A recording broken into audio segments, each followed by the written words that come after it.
हजुरहरू भारतको भिन्न भिन्न स्थानदेखि आउनु भएको छ और त्यो स्थान मैले अपने सर्भिसको दौरानमा देखेको हो।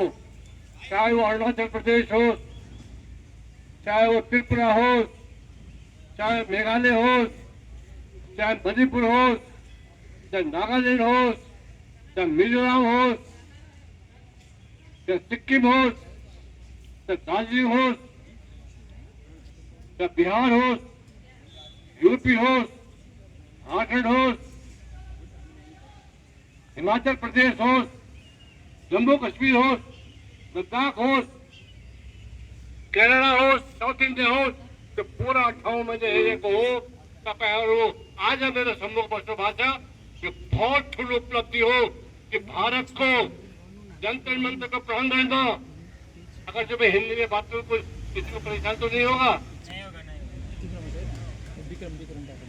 मैं अपने वक्तव्य को हिंदी में रखने का परमिशन मांगा है मैंने, और मेरी टीम ने मेरे को परमिशन दिया है।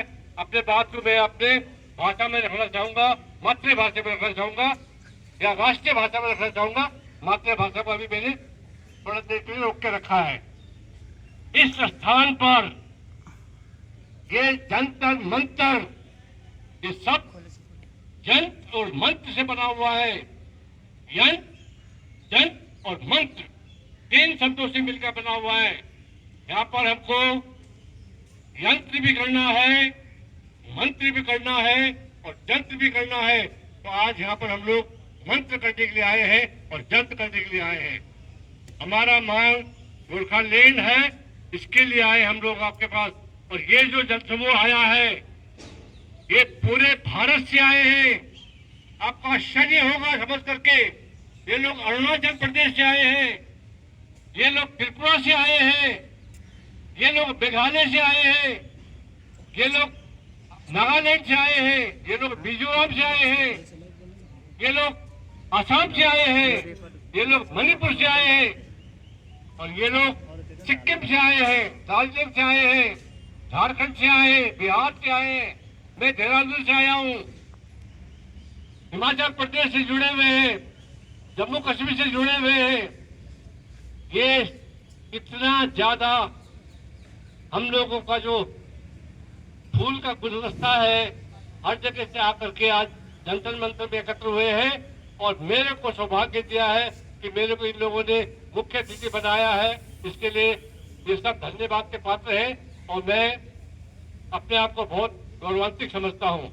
जैसा कि मेरा परिचय दिया गया है, मैं colonel Bhupendra Singh Chhetri, Indian military academy Dehradun से 1970 दिसंबर को पास आउट हुआ था। मैं ड्यूली क्वालिफाइड होने के बाद में वहां से पास आउट हुआ हूं। मैंने 71 की लड़ाई यंग ऑफिसर के तरीके से, मतलब आज से 55-56 साल पहले एज ए यंग ऑफिसर भी लड़ाई लड़ा है बांग्लादेश के अंदर जाकर के।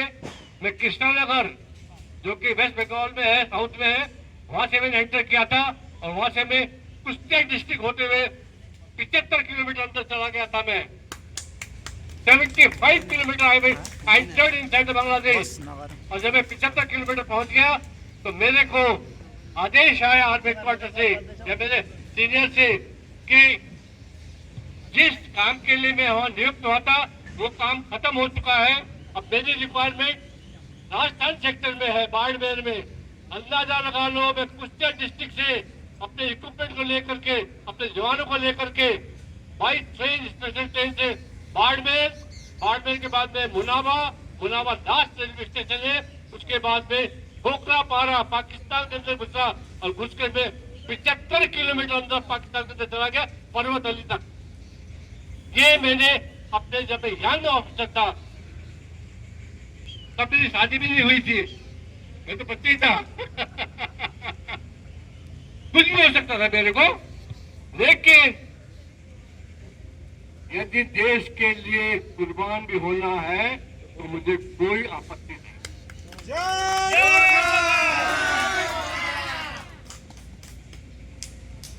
आज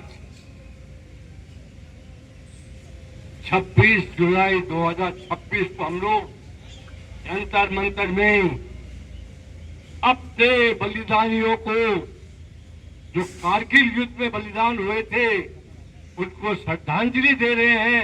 ये बहुत बड़ी उपलब्धि है। आज कारगिल दिवस है। आज कारगिल दिवस है, जिस दिन भारत ने विजय प्राप्त किया था और हम लोगों ने तिरंगा झंडा लहराया था। ये वो दिन है आज।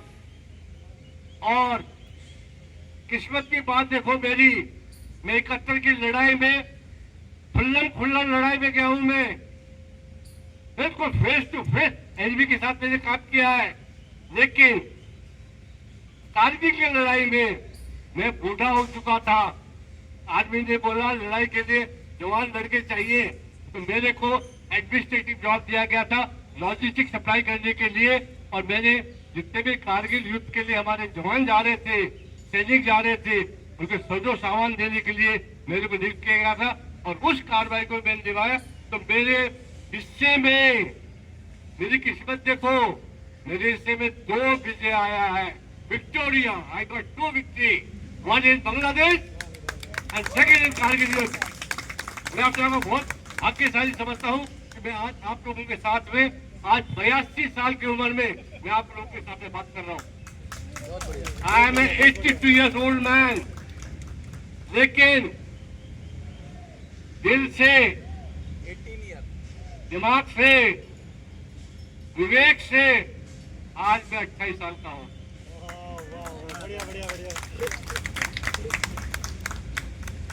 भाइयों बहनों, मैं आप लोगों को बताना चाहता हूं, जो राष्ट्र, जो देश, जो समाज, जो समुदाय अपने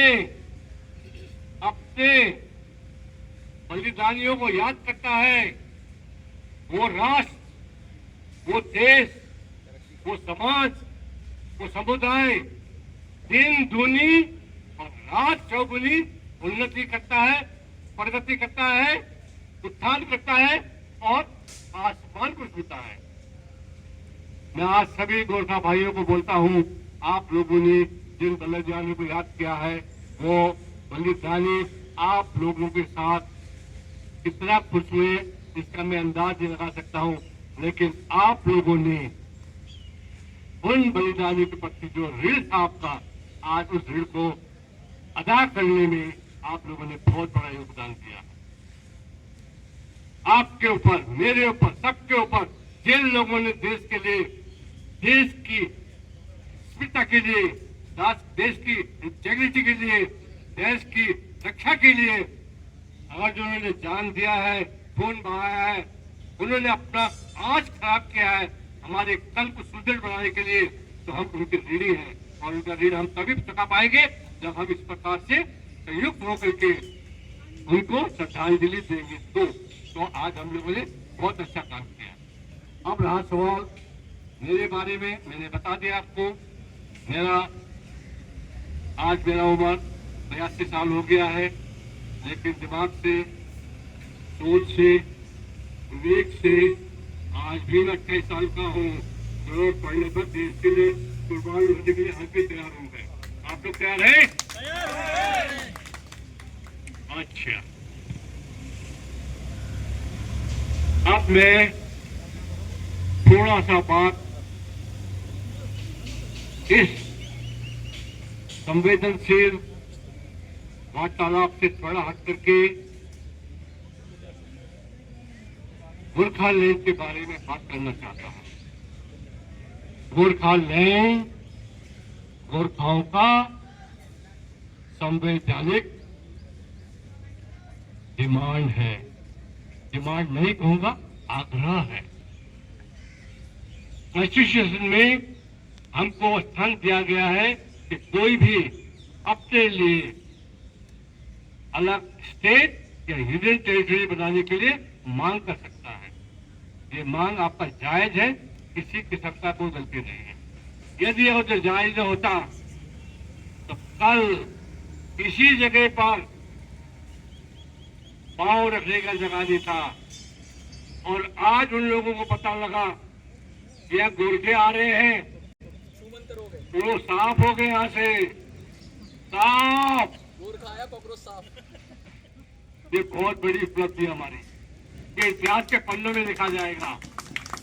कल तक जहाँ पांव रखने का जगह नहीं था, लोगों को सांस लेने की फुर्सत नहीं थी, उस जगह पर आज जब गोरखा आया है तो साफ हो गया। ये सौभाग्य समझिए या फिर हमारा वीरता समझिए। इसलिए एक नारा को हमने हमेशा रखना है, जय महाकाली, जय महाकाली, जय महाकाली। हाँ, सब भाग गए थे, भाग गया। मजाक की बात है, हमने नहीं भगाया भैया, विजय वालों हमने नहीं भगाया, आप लोगों ने भगाया। अच्छा, मैं आप लोगों को थोड़ा सा, जैसे कि हमारे संचालक महोदय जी ने बताया था कि गोरखाओं का बहुत बड़ा योगदान है, मैं सबसे बड़ा योगदान को आज आप लोगों के सामने इस जनतन मंत्र मैदान से बताना चाहता हूं। एक ही बताऊंगा, ज्यादा नहीं बताऊंगा। जब 1947 को भारत आजाद हो रहा था और ब्रिटेनिया सरकार भारत को छोड़ के जा रही थी, तो उस समय पर ब्रिटानिया सरकार को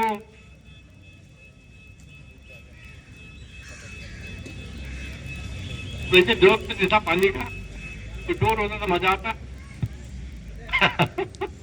एनीवे, तो ब्रिटानिया सरकार को अपनी सुरक्षा के लिए साउथ ईस्ट एशिया में, जिसको बोलते हैं मलेशिया, ब्रुनेई, जावा, सुमात्रा, बोर्नियो, हांगकांग, इनको अपनी सुरक्षा के लिए उनको सैनिक चाहिए था और सैनिक के लिए उन्होंने भारत सरकार से 4 गोरखा रेजिमेंट का डिमांड किया। और तत्कालीन समय के हमारे प्रधानमंत्री पंडित जवाहरलाल नेहरू वो 4 सैनिक गोरखा सैनिकों के रेजिमेंट को देने के लिए तैयार नहीं थे, क्योंकि भारत के ऊपर भी जम्मू कश्मीर में काले बादल छा रहे थे, दिखाई दे रहा था कि कुछ होने वाला है। तो नेहरू जी ने मना किया, भाई साहब हम नहीं दे पाएंगे आपको 4 बटालियन और 4 रेजिमेंट, और उनको गोरखा ट्रूप चाहिए था। तो ब्रिटानिया सरकार ने चाल चल गए, चाल नहीं कहेंगे, जो भी है, उन्होंने माउंटबेटन को बताया कि भारत का तो डिवीजन हो गया है, लेकिन अंडमान एंड निकोबार का डिवीजन होना बाकी है अभी। और अंडमान एंड निकोबार को बर्मा, जिसको आज हम म्यांमार बोलते हैं, वो भी बोल रहा था मेरे को चाहिए। पाकिस्तान यानी ईस्ट पाकिस्तान भी बोल रहा था मेरे को चाहिए। और अंडमान निकोबार भारत का अभिन्न अंग था, लेकिन अंग्रेज सरकार किसी को भी दे सकता था या फिर 3 टुकड़े कर सकता था, कुछ भी कर सकता था, वो उसके ताकत था। हमारे पास ताकत नहीं हो सकती। 1947 की बात कर रहा हूं मैं आपसे। तो ब्रिटेनिया सरकार ने बोला, आप मेरे को 4 गोरखा रेजिमेंट दीजिए, मैं आपको अंडमान एंड निकोबार दूंगा। ये बहुत बड़ा कंट्रीब्यूशन है गोरखाओं का। 4 बटालियन ले जा करके इतना बड़ा भूभाग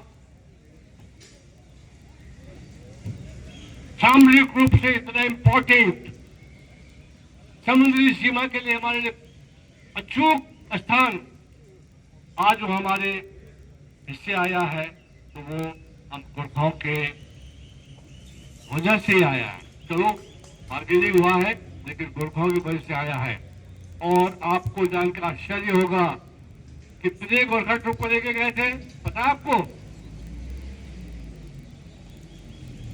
36,000 यंग गोरखा ट्रूप को लेके गए थे वो लोग। 36,000 इतनी बड़ी संख्या को लेके गए थे। भारत के सेना से। तो कहने का मतलब मेरा ये है कि अगर जो कोई बोलता है कि गोरखे ऐसे, गोरखे वैसे, गोरखे वैसे, वो गलत बोल रहे हैं। उनके इतिहास का ज्ञान नहीं है, उनको पता नहीं है कि क्या क्या कंट्रीब्यूशन है। आज के तारीख में भारत छाती खोल के बोलता है कि अंडमान निकोबार मेरा है, देखता हूँ इस समुद्री रास्ता से कौन आता है। कोई नहीं आता तो समुद्र रास्ते से, हम उसको चैलेंज करेंगे, उसको आएगा तो इतना बड़ा योगदान हमारा है। आज अगर जो हम गोरखालैंड मांग रहे हैं, गोरखालैंड की डिमांड कर रहे हैं, गोरखालैंड का हम अनुरोध कर रहे हैं, गोरखालैंड के लिए हम आपसे बार बार बोल रहे हैं, आपने बार बार हमको प्रॉमिस भी किया है। कई बोलते हैं गोरखाओं का सपना हमारा सपना है, कोई बोलते हैं गोरखाओं को बीपीएस देंगे, कभी कुछ बोलते हैं, कभी कुछ बोलते हैं, लेकिन गोरखालैंड का डिमांड अभी तक पूरा नहीं हुआ है। अब इस मानसून सीजन में हम लोगों का भारत सरकार से नम्र निवेदन है, अनुरोध है कि हमारी मांग को, संविधान को मद्देनजर रखते हुए हमारी मांग को, जायज मांग को पूरा किया जाए। अब उसको आप गोरखालैंड एज ए स्टेट दीजिए या Gorkhaland as a unit state दीजिए, हमें वेस्ट बंगाल से हमको मुक्ति दिलाइए, क्योंकि वहां पर हम लोगों को स्वयं दर्जा का ट्रीटमेंट मिल रहा है, सौतेले भाई का ट्रीटमेंट मिल रहा है। और दिल्ली में अगर हमारा कोई गोरखा भाई घूमता है, बेंगलोर में, कलकत्ता में, बॉम्बे में, हमारे जो भारतीय गोरखा हैं, जो सदियों से यहाँ के वास्तव्य हैं, लेकिन सिलीगुड़ी में यदि कोई नेपाली भाषा, जो हमारा संविधान ने हमको भाषा का हक दिया है, उस भाषा में बात करते हैं तो बोलते आप नेपाली हो। उस घुसपैठिए को तो नहीं बोलते कि आप बांग्लादेशी हो, लेकिन जो एकदम प्योर इंडियन सिटीजन है उसको बोलते आप नेपाली हो। तो उस आदमी के दिल में क्या गुजरता होगा, किससे लड़ेगा वो, किससे बोलेगा वो। ये मान्यता हमको तभी मिलेगा जब हम लोगों का मांग गोरखालैंड का पूरा होगा, तो हम छाती चौड़ा करके कह सकते हैं, देहात में बैठ कर छाती चौड़ा करके बताओ कि मेरा भी एक प्रदेश है। जिससे कोई बिहारी बोलता है मेरा बिहार है, जिससे कोई महाराष्ट्र बोलता है महाराष्ट्र है, जैसे गुजराती बोलता है मेरा गुजरात है, जिसे हिमाचली बोलता है हिमाचल है, जैसा कोई उत्तराखंडी बोलता है उत्तराखंड है। ऐसे ही मैं भी बोल सकता हूँ कि मेरा गोरखालैंड है बोल करके। इस मांग को मैं पूरे जोर शोर से समर्थन करता हूँ, इस मंच से समर्थन करता हूँ। आप लोगों ने मेरे को जो सम्मान दिया है, उस सम्मान को मैं सम्मान करते हुए आपके मांग को मैं पूर्ण रूप से, पूर्ण जोर के साथ में इस जगह से जंतर मंतर, जंतर मंतर भारत का दिल है, यहाँ धड़कता है दिल। हमने सबने देखा पिछले एक हफ्ते से दिल को ऐसा धड़का हुआ देखा कि जैसे टीवी फट जाएगा। जहाँ ये इस प्रकार का धड़कन है, उस धड़कन पर मैं खड़ा होकर बोल रहा हूँ। तो आप लोग इस बात को इसी तरीके से हमारे जो निर्णय लेने वाले शक्तिशाली व्यक्ति है वहां तक पहुंचाने की कोशिश कीजिए। यदि कोई मीडिया के बंधु है, उन लोगों के पास अगर कोई रिकॉर्ड है वो भेज सकते हैं। इतना कहते हुए मैं अपने शब्द को क्लोज करने से पहले, यदि मेरे मुंह से किसी भी तरह का ऐसा शब्द निकल गया है जो किसी के स्थान के खिलाफ है या किसी के सम्मान के खिलाफ है, उसके लिए मैं एडवांस में माफी मांगता हूँ। क्योंकि कहना है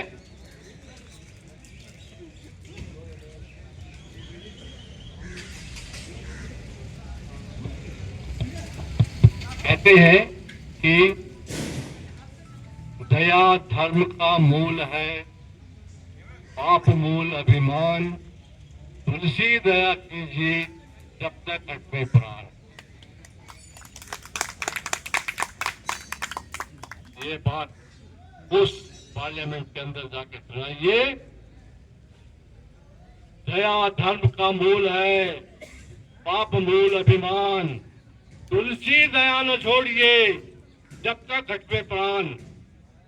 आपके मन में है उनको बोलिए कि हमारा मांग को संवेदनशील समझते हुए इसको आत्मसात करके, इसके ऊपर गहन अध्ययन करके और हमारे मांग को सही तरीके से हमारा मांग या हमारा जो हमारा अनुरोध है उसको पूरा कीजिए। इतना कहते हुए धन्यवाद। अंत में जय महाकाली, जय महाकाली, जय महाकाली। धन्यवाद। Thank you very much. Bye bye.